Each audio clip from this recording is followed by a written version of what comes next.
ನಮಸ್ಕಾರ ಕನ್ನಂಬ ನ್ಯೂಸ್ಗೆ ಸ್ವಾಗತ. ನಾನು ಸೋನಿಕಾ ಸುದೇಶ್. ಸುದ್ದಿಯ ವಿವರಗಳು. ರಾಜ್ಯದಲ್ಲಿ ಮಳೆ ಕೊರತೆಯಿಂದ ಉಂಟಾಗಿರುವ ಬರ ಪರಿಸ್ಥಿತಿ ಇನ್ನೂ ಮುಂದುವರೆದಿದ್ದು ಸರ್ಕಾರ ತಕ್ಷಣ ಪರಿಹಾರ ಘೋಷಿಸಬೇಕು ಎಂಬ ಬೇಡಿಕೆಗಳು ಕೇಳಿ ಬರುತ್ತಿವೆ ಎಂದು ಬೀದರ್ ಸಂಸದ ಸಾಗರ್ ಖಂಡ್ರೆ ತಿಳಿಸಿದ್ದಾರೆ. ಆದರೆ ಪ್ರಸ್ತುತ ಹಂತದಲ್ಲಿ ಕೇಂದ್ರ ಸರ್ಕಾರದಿಂದ ತಕ್ಷಣವೇ ಹೆಚ್ಚಿನ ನೆರವು ದೊರೆಯುವ ಸಾಧ್ಯತೆ ಕಡಿಮೆ ಇದೆ ಎಂದು ಅವರು ಅಭಿಪ್ರಾಯಪಟ್ಟರು. ಮಾಧ್ಯಮಗಳೊಂದಿಗೆ ಮಾತನಾಡಿದ ಅವರು, ನಮಗೆ ಲಭ್ಯವಿರುವ ಮಾಹಿತಿಯ ಪ್ರಕಾರ ಎಲ್ ನೀನೋ ಪರಿಣಾಮ ಮುಂದಿನ ವರ್ಷದ ಫೆಬ್ರವರಿವರೆಗೂ ಮುಂದುವರಿಯುವ ಸಾಧ್ಯತೆ ಇದೆ. ಇದು ಭಾರತಕ್ಕೆ ಮಾತ್ರ ಸೀಮಿತವಾದ ಸಮಸ್ಯೆಯಲ್ಲ, ಜಾಗತಿಕ ಮಟ್ಟದಲ್ಲೇ ಹವಾಮಾನ ವೈಪರೀತ್ಯ ಉಂಟಾಗಿದೆ. ಅನೇಕ ದೇಶಗಳಲ್ಲಿ 40 ರಿಂದ 45 ಡಿಗ್ರಿ ಸೆಲ್ಸಿಯಸ್ ವರೆಗೆ ದಾಖಲೆ ಮಟ್ಟದ ಉಷ್ಣಾಂಶ ದಾಖಲಾಗಿದೆ ಎಂದು ಹೇಳಿದರು. ಇದೇ ವೇಳೆ ನೀಟ್ ಪರೀಕ್ಷಾ ಅಕ್ರಮಗಳ ವಿಷಯವನ್ನು ಪ್ರಸ್ತಾಪಿಸಿದ ಸಾಗರ್ ಖಂಡ್ರೆ, ಪರೀಕ್ಷಾ ವ್ಯವಸ್ಥೆಯಲ್ಲಿ ಪಾರದರ್ಶಕತೆ ಕಾಪಾಡುವುದು ಅತ್ಯಂತ ಅಗತ್ಯವಾಗಿದ್ದು ವಿದ್ಯಾರ್ಥಿಗಳ ಭವಿಷ್ಯದೊಂದಿಗೆ ಯಾವುದೇ ರೀತಿಯ ರಾಜಿ ಆಗಬಾರದು ಎಂದು ಒತ್ತಾಯಿಸಿದರು. ನೀಟ್ ಪರೀಕ್ಷೆಯಲ್ಲಿ ನಡೆದಿರುವ ಅಕ್ರಮಗಳ ಬಗ್ಗೆ ಸಮಗ್ರ ತನಿಖೆ ನಡೆಸಿ ತಪ್ಪಿಸ್ಥರ ವಿರುದ್ಧ ಕಠಿಣ ಕ್ರಮ ಕೈಗೊಳ್ಳಬೇಕು ಎಂದು ಆಗ್ರಹಿಸಿದರು.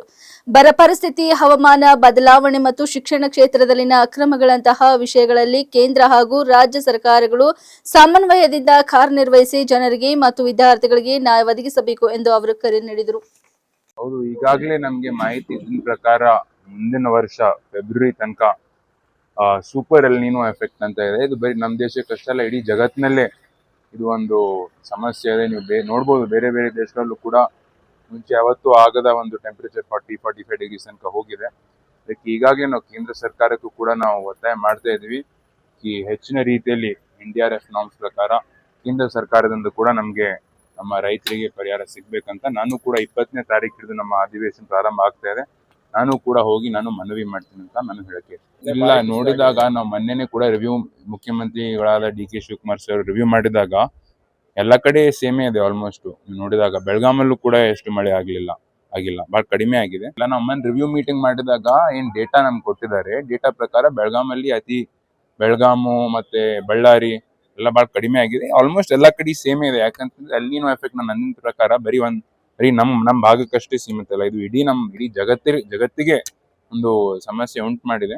ಅದಕ್ಕೆ ಎಷ್ಟು ಬೇಗ ಆಯ್ತು ಅಷ್ಟು ಬೇಗ ನಾವು ಪರಿಹಾರ ರಾಜ್ಯ ಸರ್ಕಾರ ಇರ್ಬೋದು, ಕೇಂದ್ರ ಸರ್ಕಾರ ಇರ್ಬೋದು, ನಾವು ಕೊಡ್ಸೋಣ. ಅದ್ರ ಜೊತೆ ನಾನು ರೈತರಿಗೂ ಕೂಡ ನಾನು ಹೇಳಕ್ಕೆ ಇಚ್ಛೆ ಪಡ್ತೀನಿ, ಇದೇನು ಪ್ರಧಾನ ಮಂತ್ರಿ ಫಸಲ್ ಬಿಮಾ ಯೋಜನೆ ಇದೆ, ಅದರಲ್ಲೂ ಕೂಡ ಇನ್ಶೂರೆನ್ಸ್ ಕೂಡ ನೀವು ಪ್ರೀಮಿಯಂ ಕಟ್ಟ್ರಿ. ಪ್ರೀಮಿಯಂ ಕಟ್ಟಿದಾದ್ಮೇಲೂ ಕೂಡ ಯಾವ ರೀತಿ ಈ ವರ್ಷ 250 ಕೋಟಿಗಿಂತ ಜಾಸ್ತಿ ನಮ್ಮ ಜಿಲ್ಲೆಗೆ ಪರಿಹಾರ ಸಿಕ್ಕಿದೆ, ಅದೇ ರೀತಿ ಮುಂದೆನೂ ಕೂಡ ಒಳ್ಳೆ ರೀತಿಯಲ್ಲಿ ರೈತರಿಗೆ ಪರಿಹಾರ ಕೊಡೋ ಕೆಲಸ ನೋಡಿ. ನೀವು ನೋಡ್ಬೋದು, ಪ್ರತಿಯೊಂದು ವಿಷಯದಲ್ಲಿ ಬಿಜೆಪಿ ಸಂಸದರು ಯಾವುದಕ್ಕೂ ಕೂಡ ಅವ್ರ ಧ್ವನಿ ಎತ್ತಲ್ಲ.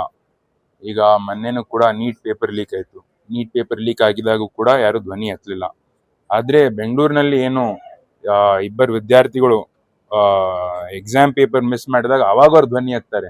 ಅದೇ ಲೀಕ್ ಆಗಿದಾಗ 22 ಲಕ್ಷ ವಿದ್ಯಾರ್ಥಿಗಳಿಗೆ ಸಮಸ್ಯೆ ಆಗಿದಾಗ ಯಾರು ಧ್ವನಿ ಎತ್ತಲಿಲ್ಲ.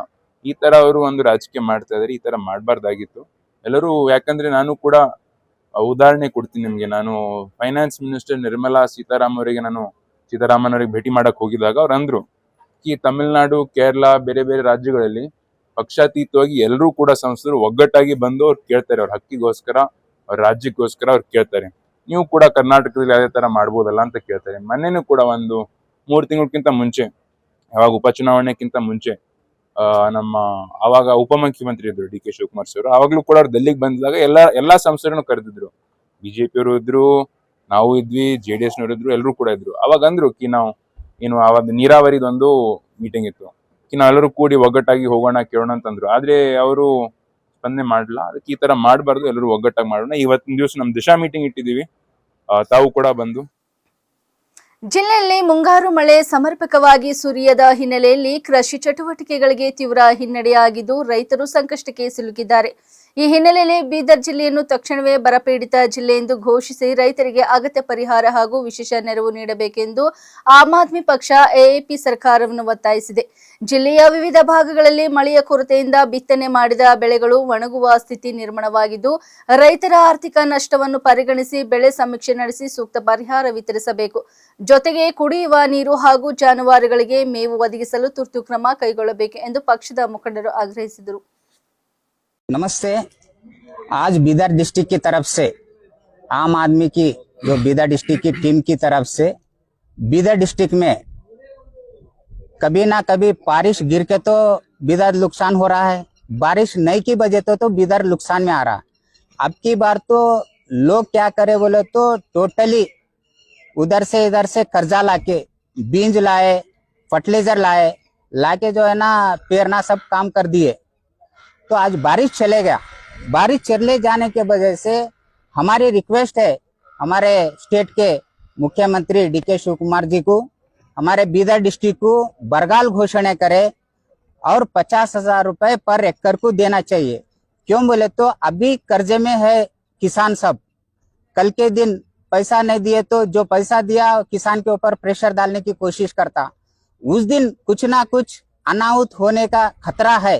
तो इसलिए हम हमारे मुख्यमंत्री जी से विनती करते हैं, गुजारिश करते हैं कि जल्द से जल्द बीदर डिस्ट्रिक्ट को बरगाल घोषणा करे और 50,000 रुपए मुआवजा देने का भरपूर काम करे। ये रिक्वेस्ट है। नहीं तो कल के दिन अगर हमारे किसान को कुछ भी हो जाता तो डायरेक्ट जो है ना वो गवर्नमेंट उसका जिम्मेदार रहेगा। Thank you.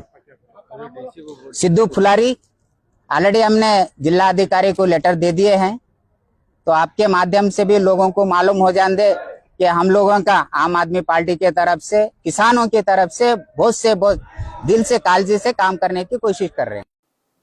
ನೀಟ್ ಅಕ್ರಮವನ್ನು ಖಂಡಿಸಿ ಕೇಂದ್ರ ಶಿಕ್ಷಣ ಸಚಿವ ಧರ್ಮೇಂದ್ರ ಪ್ರಧಾನ್ ಅವರ ರಾಜೀನಾಮೆಗೆ ಆಗ್ರಹಿಸಿ ದೆಹಲಿಯಲ್ಲಿ ಉಪವಾಸ ಸತ್ಯಾಗ್ರಹ ನಡೆಸುತ್ತಿರುವ ಸೋನಂ ವಾಂಗ್ಚುಕ್ ಅವರಿಗೆ ಬೆಂಬಲ ಸೂಚಿಸಿ ಬೀದರ್ ನಗರದ ಅಂಬೇಡ್ಕರ್ ವೃತ್ತದಲ್ಲಿ ಸಾಮಾಜಿಕ ಕಾರ್ಯಕರ್ತರ ಓಂ ಪ್ರಕಾಶ್ ರೊಟ್ಟೆ ಅವರು 3 ಗಂಟೆಗಳ ಕಾಲ ಏಕಾಂಗಿಯಾಗಿ ಪ್ರತಿಭಟನೆ ನಡೆಸಿದರು। ಪ್ರತಿಭಟನೆ ಬಳಿಕ ಜಿಲ್ಲಾಧಿಕಾರಿಗಳ ಮೂಲಕ ರಾಷ್ಟ್ರಪತಿಗಳಿಗೆ ಮನವಿ ಪತ್ರ ಸಲ್ಲಿಸಿದ ಅವರು ನೀಟ್ ಪರೀಕ್ಷೆಯಲ್ಲಿನ ಅಕ್ರಮಗಳ ಬಗ್ಗೆ ಸಮಗ್ರ ತನಿಖೆ ನಡೆಸಿ ತಪ್ಪಿತಸ್ಥರ ವಿರುದ್ಧ ಕಠಿಣ ಕ್ರಮ ಕೈಗೊಳ್ಳಬೇಕು ಹಾಗೂ ಕೇಂದ್ರ ಶಿಕ್ಷಣ ಸಚಿವರು ನೈತಿಕ ಹೊಣೆ ಹೊತ್ತು ರಾಜೀನಾಮೆ ನೀಡಬೇಕು ಎಂದು ಆಗ್ರಹಿಸಿದರು।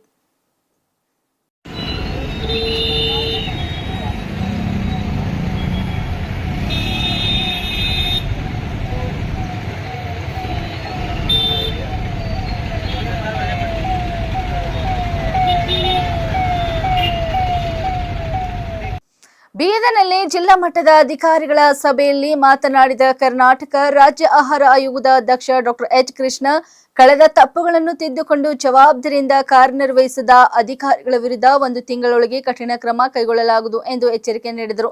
ಕೆಎಫ್ಸಿಎಸ್ಸಿ ಗೋದಾಮಿನಲ್ಲಿ ಅಕ್ಕಿ ಹಾಗೂ ಜೋಳದ ದಾಸ್ತಾನು ವ್ಯತ್ಯಾಸ, ನ್ಯಾಯಬೆಲೆ ಅಂಗಡಿಗಳಲ್ಲಿನ ಅವ್ಯವಸ್ಥೆ, ವಿದ್ಯಾರ್ಥಿ ವಸತಿ ನಿಲಯಗಳಲ್ಲಿ ಆಹಾರ ವಿತರಣೆ ಲೋಪ, ಪೆಟ್ರೋಲ್ ಬಂಕ್ಗಳಲ್ಲಿ ಮೂಲ ಸೌಕರ್ಯ ಕೊರತೆ ಹಾಗೂ ಬ್ರಿಮ್ಸ್ ಆಸ್ಪತ್ರೆಯ ಸಮಸ್ಯೆಗಳ ಬಗ್ಗೆ ಅಸಮಾಧಾನ ವ್ಯಕ್ತಪಡಿಸಿ ತಕ್ಷಣವೇ ಲೋಪಗಳನ್ನು ಸರಿಪಡಿಸುವಂತೆ ಅಧಿಕಾರಿಗಳಿಗೆ ಕಟ್ಟುನಿಟ್ಟಿನ ಸೂಚನೆ ನೀಡಿದರು। ಈ ಸಂದರ್ಭದಲ್ಲಿ ಕರ್ನಾಟಕ ರಾಜ್ಯ ಆಹಾರ ಆಯೋಗದ ಸದಸ್ಯರಾದ ಕೆಎಸ್ ವಿಜಯಲಕ್ಷ್ಮಿ, ಮಾರುತಿ ದೊಡ್ಡಲಿಂಗಣ್ಣವರ, ಲಿಂಗರಾಜ್ ಕೋಟೆ, ಸುಮಂತ್ ರಾವ್, ಜಿಲ್ಲಾಧಿಕಾರಿ ಶಿಲ್ಪಾ ಶರ್ಮಾ ಸೇರಿದಂತೆ ಇತರ ಜಿಲ್ಲಾ ಮಟ್ಟದ ಅಧಿಕಾರಿಗಳು ಉಪಸ್ಥಿತರಿದ್ದರು। ಕಾಂಗ್ರೆಸ್ ನಾಯಕ ಶಶಿ ತರೂರ್ ಹೋಟೆಲ್ ಒಂದರಲ್ಲಿ ಲಿಫ್ಟ್ನಲ್ಲಿ ಸಿಲುಕಿಕೊಂಡು ಕೆಲಕಾಲ ಆತಂಕಗೊಳಗಾದ ಘಟನೆ ನಡೆದಿದೆ। ಬಳಿಕ ಅಗ್ನಿಶಾಮಕ ಸಿಬ್ಬಂದಿ ಸ್ಥಳಕ್ಕೆ ಧಾವಿಸಿದ್ದು ಅವರನ್ನು ರಕ್ಷಿಸಿದ್ದಾರೆ। ಕಾರ್ಯಕ್ರಮವೊಂದಕ್ಕೆ ತೆರಳುತ್ತಿದ್ದ ಶಶಿ ತರೂರ್ ಲಿಫ್ಟ್ನಲ್ಲಿ ಸಿಲುಕಿದ್ದಾರೆ। ಕೂಡಲೇ ಅಲ್ಲಿದ್ದವರು ಕಬ್ಬಿಣದ ರಾಡು ಮತ್ತಿತರ ಸಲಕರಣೆಗಳಿಂದ ಲಿಫ್ಟ್ ತೆಗೆಯಲು ಪ್ರಯತ್ನಿಸಿದ್ದಾರೆ, ಆದರೆ ಏನೂ ಪ್ರಯೋಜನವಾಗಿಲ್ಲ। ಬಳಿಕ ಈ ಬಗ್ಗೆ ಮಾಹಿತಿ ದೊರೆತ ಕೂಡಲೇ ಅಲ್ಲಿಗೆ ತೆರಳಿ ಅವರನ್ನು ರಕ್ಷಿಸಲಾಯಿತು ಎಂದು ಅಗ್ನಿಶಾಮಕ ಸಿಬ್ಬಂದಿಯೊಬ್ಬರು ತಿಳಿಸಿದ್ದಾರೆ। ಹೈಡ್ರಾಲಿಕ್ ಸ್ಪ್ಯಾಡರ್ ಬಳಸಿ ಲಿಫ್ಟ್ ಬಾಗಿಲು ಹೊಡೆದ ಬಳಿಕ ಶಶಿ ತರೂರ್ ಅವರನ್ನು ರಕ್ಷಿಸಲಾಯಿತು। ಬಳಿಕ ಲಿಫ್ಟ್ನಿಂದ ಶಶಿ ತರೂರ್ ಹೊರಗೆ ಬಂದಿದ್ದಾರೆ।